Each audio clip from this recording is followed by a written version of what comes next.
I've also made the Jackson Logic 2 now. Basically, it's only the necessary components.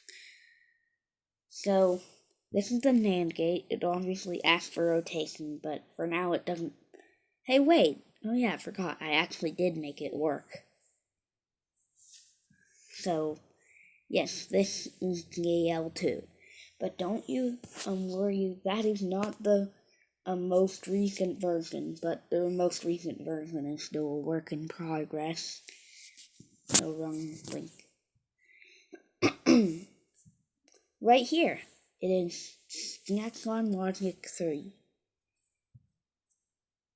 As you can see, I made a nice title screen. Oh yeah, that bug. You need to press the green flag twice for some reason.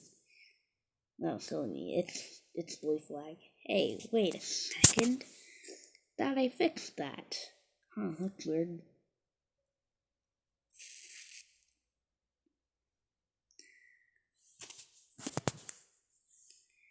Isn't it hide? Huh? What the heck? There. Thing.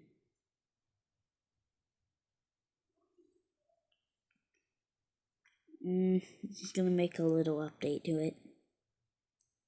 Yeah, I always just make the updates right in front of y'all because, like, I always make mistakes. Everyone makes mistakes. And, here, I'll show you what Jackson Logic 3 and what Jackson Logic 2 was supposed to be. Jackson Logic 3 is actually suited for it. So, basically it's like this, where you have a bunch of, circuits. You can create one.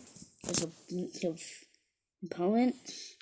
Then you can also use this, you can use some, circuits you've used before inside your circuits. Here's an example over here. The math logic circuit has a 4-1 multiplexer, and it also has 4-bit memory. 4-bit memory, of course, being something I made over here. This is 4-bit memory. As you can see, it contains 1-bit memory, and that's how far it goes, except for this component, this constant one to single one. Constant one to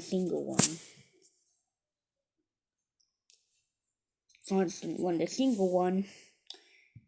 The only reason why it even exists is because I had a struggle of a time just going through it, and just like, actually the counter's fault, because look what happens. It counts extremely fast. Way too fast, actually. So, yeah. Where did it go? Huh? Where did it go? The heck? Okay, let's ignore that, because it's completely gone. So yeah, that's what I want JL3 to be. That's what JL2 was destined to be. No, actually, JL2 was destined to be this app. This one, instead of already having all the components, you have to create them with a NAND gate and some other inbuilt components. So, yeah. Also, have you seen this app before? Well, I know you have. Bang. Now there's a testing one. It has all my tests. What is this? So basically it's like creates noise. It's an error and a success. Error noise, success noise.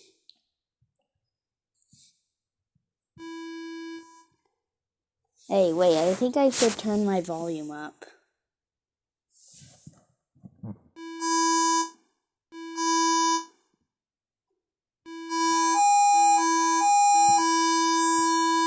Yep, that's what it does.